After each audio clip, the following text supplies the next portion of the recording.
Hello, I'm LuNEJuNE, and in today's video, I'll be showing you the longest game I have ever been in and also my longest stream that I have ever streamed. This was truly amazing, and I probably will forget about this event next week. If you thought I was going to say that I will never forget about this event, you are completely wrong. I will definitely forget by the end of the week. Anyway, there were massive ups and downs in my emotions, and all in all, it was just a crazy experience.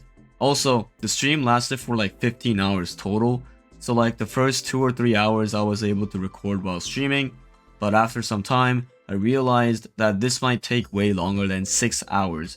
I gave up on recording and decided to just stream instead. Another disclaimer is that the stream basically froze for like 3 or 4 hours in the middle of the stream when I was sleeping.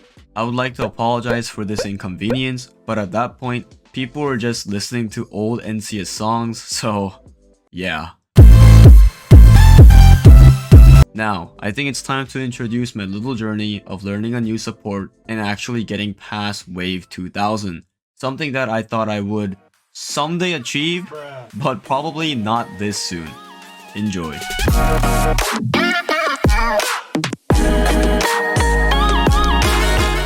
So, the underlying question without a doubt would be, how the f did you manage to get to 2500 wave?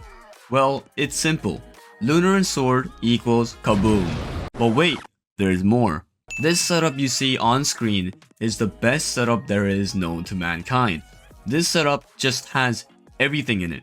You got the Lunars to basically boost everything, you have the best DPS dice in the game for long-term matches, you have a secondary boost dice that help your dice deal damage to multiple targets, which helps significantly with Slime's second bosses, a dice that literally tears your ears apart while also making every single boss look like a joke, and lastly, a dice that makes the bosses stutter for a split second, rendering it useless during the time. Oh, and also, you get a board that lets you deal twice as much damage when the mobs are in a certain area. With these 5 dice in combination with the board, you are pretty much unstoppable. Most setups die due to either lack of damage from the non-percentage physical damage dealing dice like Recharge or Soul, or another big run ender is Slime second bosses. Slime second boss is the major issue and is actually the #1 factor on why so many good runs die. Slime basically is a meat shield for the second random boss that spawns, and if you don't have incredible amounts of DPS or any stuns, the second boss will eventually use its ability. To prevent this, players started to use Snowball or Scope to either stun lock the boss or kill it before it's too late. But what if we use both of them? Now, that would be the best and the most ideal scenario, but there is a huge problem in regards to that. How on earth are you supposed to manage that? I mean, how are you supposed to actually set this setup up? You don't have switch dice to switch dice around, or you don't have Joker to control the overall board, or you don't have Quantum Field to swap dice around with a small annoying minigame and handicap you just gave yourself. Check out this video if you want to learn how to properly set up boards with Quantum. It's a very good video. So, how do you do it? Well, RNG? If you theoretically get every single good placement on the board, it is possible, absolutely. You can get the best ideal setup with the perfect luck and achieve greatness. However, we must think, when is the probability and possibility too low to be recognized as impossible? This was a dilemma for the random dice players. So, is this it? Can we not achieve this on paper perfect setup? I guess all hopes are lost until we got the gravity trait.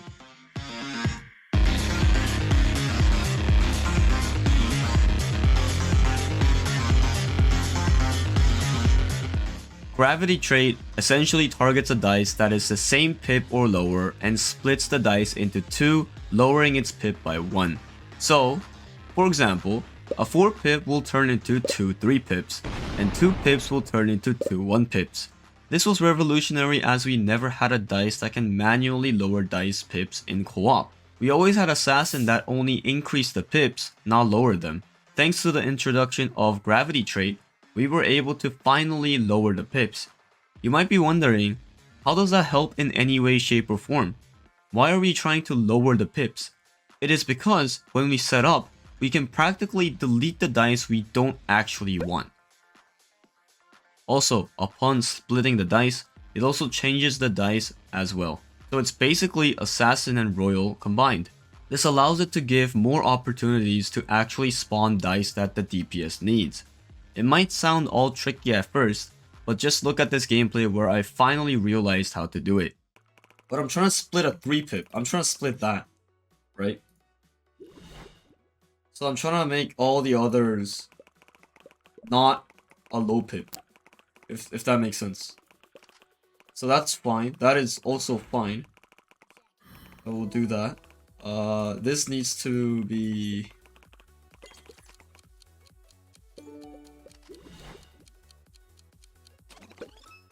Okay. I'll at least like try to get... Oh shoot. Okay. Okay, that's not good. That is also not good. Okay. Need 2 pips. Gotcha. That is also in the wrong position. Everything else is high pip. Okay. Merge. Yes. As you can see, this is the solution to our dilemma. We can now remove the necessary dice by merging grabs. But to secure the ones that we actually need for the setup, we can use Assassin and its helpful trait to increase the pips of the vital ones and prevent low pip gravity dice to target them. This was shocking. Every single setup that was deemed impossible or too ridiculous cause it just was now possible. However, I do not recommend this to newer or casual players as this is hardcore level stuff. Not in terms of actual game sense and skill, but the spec requirements is through the roof.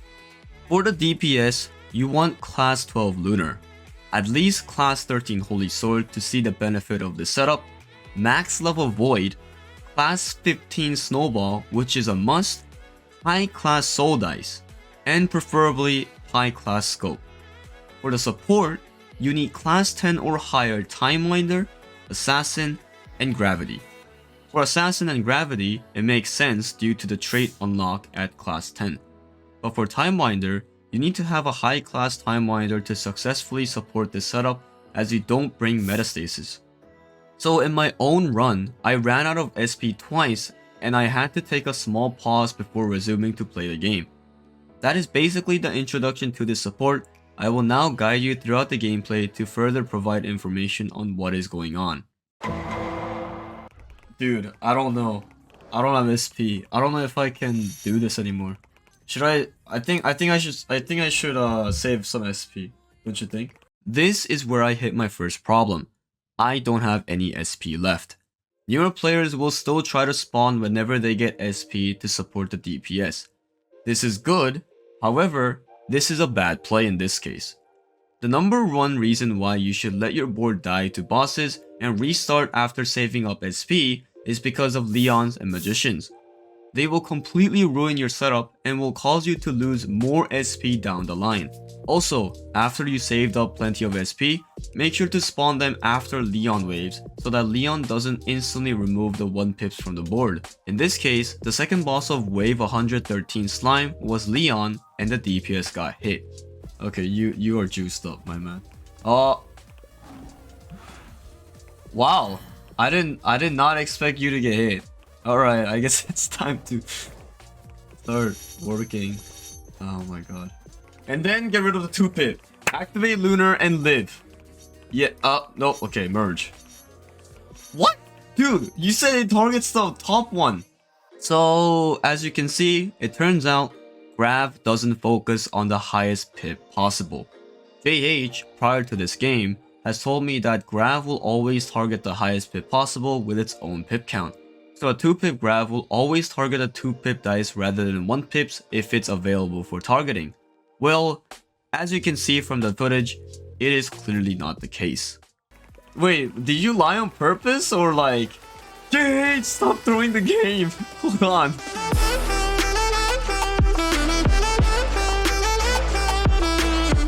Dude, I don't have SP. What do you want me to do? I don't have SP. I don't. So once again, no SP. But this time, we finally got the setup. It was a miracle, but we did it. There were some moments where I could have done better with my timeline management and stuff, but we made it work. At this point I was worried that we might get hit by night before I can actually fully send assassin, but some random guy in chat reassured me by saying that we won't get hit until wave 250. Shout out to Lance G for being supportive and giving informative information throughout the match. Anyway, let's skip over to the part where I actually start sending assassin again. It lowers them at least. Alright, let's go. Divine? Divine? No divine? Okay. Dude, I'm so done. I'm so done with this game. I'm not playing this game ever again. Dude. After that, I decided to go to bed as divine swords aren't too necessary for these type of runs. I ended up waking up to the stream being frozen, and I had to restart the game and refresh the stream to get it back up and running. Yeah, no. JH is in because I lost connection like 2 minutes ago, and you know we still played. But like, should I gamble? Okay, type 1 in chat if you want me to restart the game. Type 2 if you just want to see the 2 FPS. Bro, you gotta have some gambling in your life, dude. 1? Okay, how many people are saying 1? Here goes nothing. Uh-oh. Uh-oh. Oh.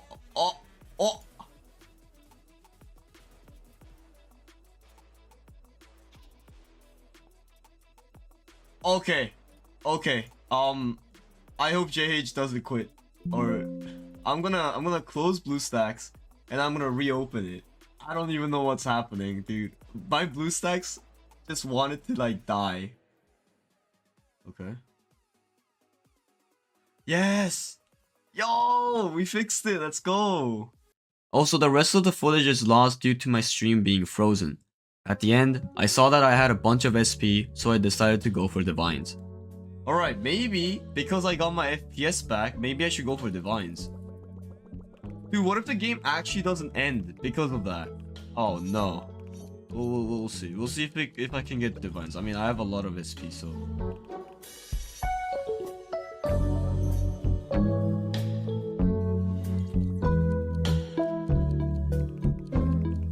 All in all, that was the complete run, and I did not expect this game to be a 14-hour long match. We got almost exactly 10,000 cards and ended up at wave 2547. I hope you enjoyed this video.